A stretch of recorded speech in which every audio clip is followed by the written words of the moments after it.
Cabinet సమావేశం కాసేపటి క్రితమే స్టార్ట్ అయినటువంటి పరిస్థితి.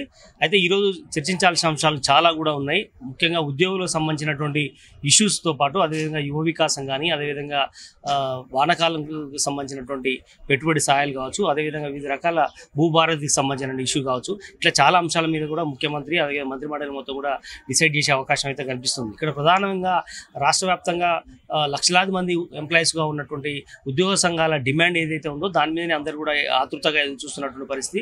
నిన్న డిప్యూటీ సీఎం బట్టి విక్రమార్క ఆధ్వర్యంలో జరిగినటువంటి ఈ సబ్ కమిటీకి సంబంధించినటువంటి 3 ఐఏఎస్లతో కూడినటువంటి కమిటీ ఏదైతే ఉందో పూర్తి స్థాయిలో చర్చించారు. ఆ అంశాలు ఈరోజు క్యాబినెట్లో చర్చించబోతున్న నేపథ్యంలో ఉద్యోగ సంఘాల నేతలు కూడా నిన్న వెళ్ళొచ్చినటువంటి సందర్భంలో వాళ్ళు కూడా గంపెడు ఆశ పెట్టుకున్నటువంటి పరిస్థితి. మన దగ్గర ఉద్యోగ సంఘాలకు సంబంధించినటువంటి ప్రతినిధులు ఉన్నారు, వాళ్ళతో మనం మాట్లాడించే ప్రయత్నం చేద్దాం. ఎట్లా చూస్తారు సార్ ఇప్పుడు ఉన్నటువంటి పరిస్థితిలో? డిఏలు 1 ఇస్తారనే లీకులు జరుగుతున్నాయి, 2 ఇస్తారనే లీకులు, ఎట్లా మీకు న్యాయం జరిగే అవకాశం ఉంది? ఇలా మాట్లాడినప్పుడు డిప్యూటీ సీఎం గారితో ఇంతకుముందు కూడా మాట్లాడినాం.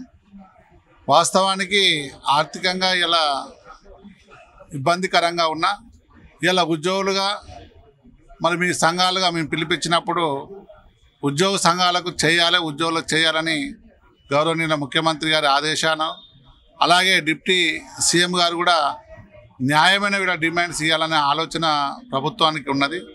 మరి ఆర్థికంగా వెసులుబాటు లేదు అని ఆలోచించినప్పుడు మేము కూడా ముఖ్యమంత్రి గారికి అలాగే డిప్యూటీ సీఎం గారికి చెప్పడం జరిగింది. దాదాపు 5 డిఏలు పెండింగ్ ఉన్నాయి, వస్తే వచ్చే నెలలో వేస్తే 6వ డిఏ అవుతుంది, మీరు కనీసం మనకు 3 డిఏలన్నా ఇవ్వని చెప్పిన సందర్భంలో మిగతా ఈ పిఆర్స్లో అడ్జస్ట్ అవుతాయి కాబట్టి ఇవ్వమని చెప్పినాం. దానికి సానుకూలంగా స్పందన ఉన్నది. వాస్తవానికి ఇలా వస్తుందని మేము అనుకుంటున్నాం. అలాగే ఇలా పెండింగ్ డిమాండ్స్ కూడా ఇలా మా రిటైర్డ్ ఉద్యోగులు చాలా ఇబ్బంది పడుతున్నారు, మా ఉద్యోగులు కూడా ఇబ్బంది పడుతున్నారు.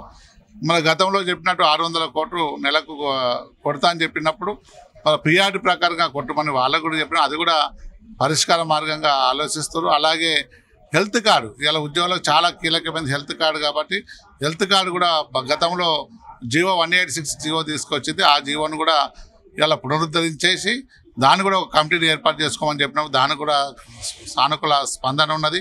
317 జీవోల్లో పైన ఉద్యోగుల విషయంలో అయితే చాలా సమస్యలు ఇలా ఉద్యోగుల సమస్యలు ఆర్థికపరమైనవి, ఆర్థికేతర సమస్యలు కూడా అన్నీ పరిష్కరిస్తాం. ఇలా ఒకరోజుకే కమిటీ అయిపోయినట్టు కాదు. ఇలా క్యాబినెట్ మీటింగ్లో కొన్ని ఆమోదించుకుందాం, మిగతాయి కూడా రండి, వచ్చిన తర్వాత ఏదైతే ఆమోదయోగ్యం ఉన్నదో దాన్ని ఆమోదించుకుందాం అని చెప్పినప్పుడు రాష్ట్ర ప్రభుత్వం స్వయంగా ముఖ్యమంత్రి కూడా నా దగ్గర ఉంటారు కదా కూర్చున్నా కూడా రూపాయి వెళ్ళదు అన్నటువంటి విషయం ఆయన చెప్పినటువంటి నేతృత్వంలో ఇప్పుడున్నటువంటి పరిస్థితిలో ఒకటే డిఏచి లేదంటే మిగతా డిమాండ్లు కొన్ని సానుకూలంగా ఉంటే మీరు మౌనంగా ఉండే అవకాశం ఉంటుందా? ఏమైనా ఆందోళన కార్యక్రమాలు చేసే అవకాశం ఉంటుందా? ఎట్లా ఉండే అవకాశం ఉంది? ముఖ్యమంత్రి గారు సూటిగా మాట్లాడే ముఖ్యమంత్రి. మనకు వాస్తవానికి ఎవరు మాట్లాడారు ఇలా నా పరిస్థితి బాగాలేదని ఓపెన్గా చెప్పిండు. వాస్తవానికి ఇలా ప్రభుత్వ పరిస్థితి బాగాలేదు, మీరు కూడా ఇలా విద్యావంతులు ఇలా ఉద్యోగులుగా ఆలోచించు అని చెప్పిన సందర్భంలో మేము అది అర్థం చేసుకున్నాం.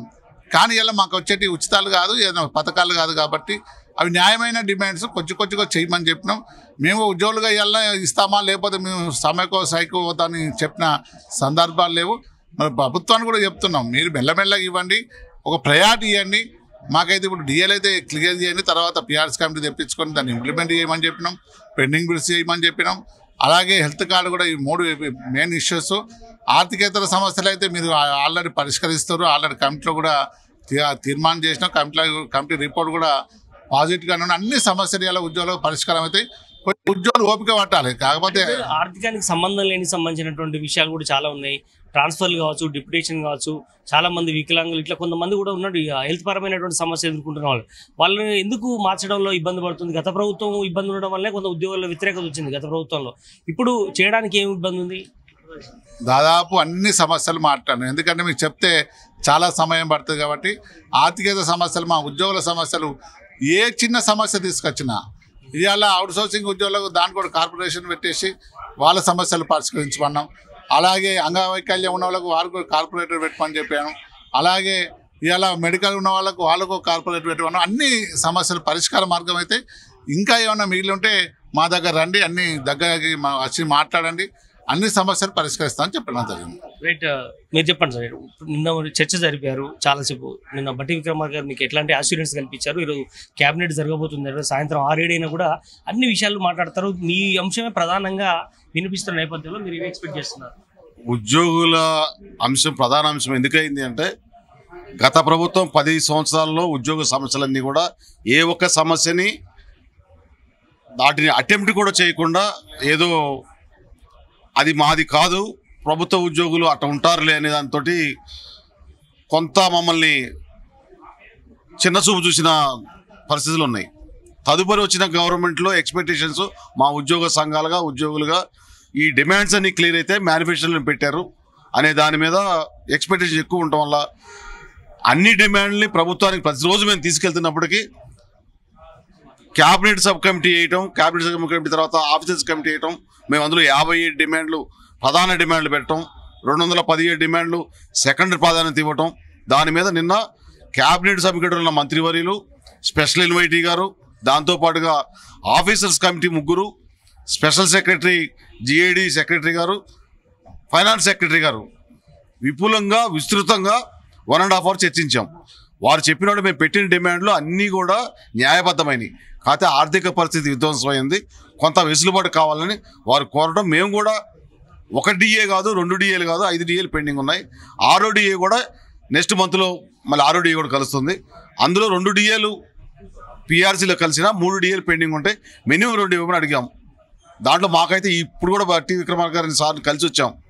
ఏమన్నారు బట్టి? మాకు సానుకూలంగానే సాధ్యమైనంత వరకు మీకు తీపి కబరే ఉంటుంది అంటే ప్రధాన డిమాండ్ కూడా చెప్పారు. హెల్త్ కార్డ్స్ గురించి క్లియర్గా ఏదో ఒక డిమాండ్ ప్రకటన చేయమని అడిగాం.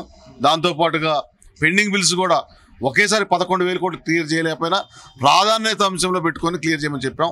వీటితో పాటుగా 317 కావచ్చు, సాధారణ బదిలీలు, ఇవి కాకుండా మేము ఏదైతే చెప్పామో 45 డిమాండ్లు నాన్ ఫైనాన్షియలీ, వాటిలో కూడా కొన్ని క్యాబినెట్ సబ్ కమిటీ కానీ ఆఫీసర్స్ కమిటీ కానీ చెప్పింది. ఈ 45 డిమాండ్లు కూడా కొన్ని డిమాండ్లు ఫైనాన్షియల్ ఇంప్లికేషన్స్ ఉన్నాయి, ఒక 25 వరకు అసలు నాన్ ఫైనాన్షియల్ ఉన్నాయి. కాబట్టి వాటిని ఇన్ ప్రిన్సిపల్ క్లియర్ చేస్తాము. అంటే కొన్ని విషయాలు ఆర్థిక సంబంధం కాని విషయాలు కూడా కొన్నిటిని ఇంకా కూడా గత ప్రభుత్వం ఆపేసింది, ఈ ప్రభుత్వం కూడా చేస్తున్నటువంటి పరిస్థితి ఉంది. ఎందుకు కొన్ని విషయాలు ఉన్నాయి అంటే రాష్ట్రపతి దాని మీద లింకులు ఉన్నాయా, లేదంటే ఎక్కడ సంబంధం? ఒక 317 జీవోలో తప్ప రిమైనింగ్ ఏది కూడా కేంద్ర ప్రభుత్వానికి కానీ రాష్ట్రపతి ఉత్తర్వులకు కానీ సంబంధం లేదు. ఇవన్నీ కూడా గత ప్రభుత్వంలో పెండింగ్ పెట్టి కాంప్లికేషన్లు క్రియేట్ అయి ఉన్నాయి. కాబట్టి కొన్ని కోర్టు కేసులతోటి తర్వాత ఈ ప్రభుత్వం కూడా ముఖ్యమంత్రి వారే క్లియర్గా చెప్పారు, మిమ్మల్ని పిలిచి మాట్లాడితే ఏదో ఒకటి క్లియర్ చేయాలి, పెద్ద పెద్ద ఎక్స్పెక్టేషన్స్తో ఉన్నారు. కాబట్టి అది అన్ని ఫైనాన్షియల్ ఇంప్లికేషన్స్ ఉన్నాయి. కొన్ని రోజులు మాకు వెసులుబాటు ఇవ్వమన్నారు. కానీ ఇప్పుడు మేము ఏదైతే ప్రయత్నం చేశామో ఈ 2-3 మంత్స్ నుంచి యావత్ తెలంగాణలోనే ఇంతవరకు నాకు తెలిసి తెలంగాణ రాకముందు ఉమ్మడి ఆంధ్రప్రదేశ్లో కూడా 206 సంఘాలతోటి ఏకైక జేఏసీగా ఫామ్ అయ్యి యూనిటీగా జేఏసీ చేసి ఓపెన్గా ఇట్లా మీ దగ్గర వచ్చి మాట్లాడగలిగేట్టుగా చేశాము. దాని మీద ముఖ్యమంత్రి గారు కూడా నేను స్పందిస్తా అని చెప్పి కూడా కొంత ఫైనాన్షియల్ ఇంప్లికేషన్ వల్ల చేయలేకపోయాం. దాన్ని మేము మీడియా ద్వారా తర్వాత మా జేఏసీ మీటింగుల ద్వారా ప్రజల దృష్టికి తీసుకెళ్ళగలిగాం. మా ప్రాథమిక సభ్యుల మనోభావాలను ముఖ్యమంత్రి గారి దృష్టికి తీసుకెళ్ళగలిగాం, క్యాబినెట్ మంత్రివర్యుల దృష్టికి తీసుకెళ్ళగలిగాం. అదేవిధంగా బ్యూరోక్రసీ మొత్తం ఆఫీసర్లకు కూడా ఇవి జెన్యూన్ ఐటమ్స్ కంపల్సరీ సాల్వ్ చేయాల్సిందని. రిటైర్మెంట్కి సంబంధించినటువంటిది అమౌంట్ ఏదైతే రావట్లేదని చాలా మంది గతంలో కూడా బట్టి విక్రమార్క దగ్గర ఛాంబర్కి వచ్చి గొడవ, చిన్నపాటి కాంట్రాక్టర్లు జీతం రావట్లేదని 10%, 20% ప్రభుత్వం అని పెద్ద ఎత్తున ఆరోపణలు వచ్చింది. ముఖ్యంగా ఈ రిటైర్మెంట్ వల్ల బెనిఫిట్స్ రావడం కోసం మీరు ఏం డిమాండ్ చేశారు నిన్న, ఈరోజు ఏమి ఎక్స్పెక్ట్ చేస్తున్నారు క్యాబినెట్? గత ప్రభుత్వం ఏదైతే ఏజీ 3 years రిలాక్సేషన్ ఇచ్చి ఆ రిటైర్మెంట్లు లాస్ట్ ఏప్రిల్ నుంచి స్టార్ట్ అయినాయి. వాటికి సంబంధించిన 10,000 కోట్ల పెండింగ్ బిల్స్ ఉన్నాయి. ఈ ఇయర్కి మళ్ళీ ఒక 4,500 కోట్లు వస్తాయి, నెక్స్ట్ ఇయర్ ఒక 4,500 కోట్లు. ఈ రిటైర్మెంట్ బెనిఫిట్స్ అనేది ఫస్ట్ ప్రాధాన్యత తీసుకున్నాం. ఈరోజు గౌరవ ఉప ముఖ్యమంత్రి వారు కూడా ఫస్ట్ ప్రాధాన్యత మెడికల్ బిల్స్ సెకండ్ ప్రాధాన్యత ఇస్తూ ఫస్ట్ ప్రాధాన్యత రిటైర్మెంట్ బెనిఫిట్స్కి ఇవ్వాలనేది నిర్ణయం ఒకటి తీసుకున్నారు. కానీ ఇది ఎక్కడా రాకూడదు. గత ప్రభుత్వంలో వచ్చిన ఐఎఫ్ఎంఐసి సిస్టమ్ అనేది ఒకటి, అంటే ఏ ఉద్యోగి అయినా బిల్లు పాస్ అయితే ట్రెజరీ ద్వారానో పిఓ ద్వారానో లోకల్ ఫండ్ ద్వారానో అదే రోజు క్రెడిట్ అవుతుంది. కానీ కొత్త సిస్టమ్ ఒకటి క్రియేట్ చేసి టోకెన్ సిస్టమ్ తీసుకొచ్చి మొత్తం వ్యవస్థను మొత్తం అస్తవ్యస్తం గత ప్రభుత్వంలో జరిగింది. దాంతోపాటుగా అసోసియేషన్లు రికగ్నిషన్ కావచ్చు, జాయింట్ స్టాఫ్ కౌన్సిల్ కావచ్చు, వీటికి సంబంధించిన ఆఫీసర్స్ కమిటీ కావచ్చు, ఇంప్లిమెంటేషన్ కమిటీ కావచ్చు, మెడికల్ యూటిలైజేషన్ కమిటీ కావచ్చు, ఇవన్నీ మీరు చెప్పినట్టుగా నాన్ ఫైనాన్షియలీ ఇప్పుడు ప్రభుత్వం పూర్తిగా దాని మీద దృష్టి కేంద్రీకరించింది. సంబంధిత అధికారులు కూడా చెప్పారు. మాకు ఒక విశ్వాసం ఉంది, చేస్తామని. చేయనప్పుడు మా కార్యాచరణ మాకు ఉంటుంది. అది జనరల్ సాయంత్రం వరకు 6-7 గంటల దాకా జరిగేటువంటి కేబినెట్ సమావేశం తర్వాత సానుకూల నిర్ణయంగా జరగకపోతే భవిష్యత్ కార్యాచరణ ఈ రోజు రాత్రి ప్రకటిస్తారా, రేపు చేస్తారా, ఎట్లా ఉంటుంది? మాకు పూర్తి సంపూర్ణ విశ్వాసం ఉంది. ఇప్పుడు కూడా క్యాబినెట్ సబ్ కమిటీ చైర్మన్ గారితో మాట్లాడొచ్చాము.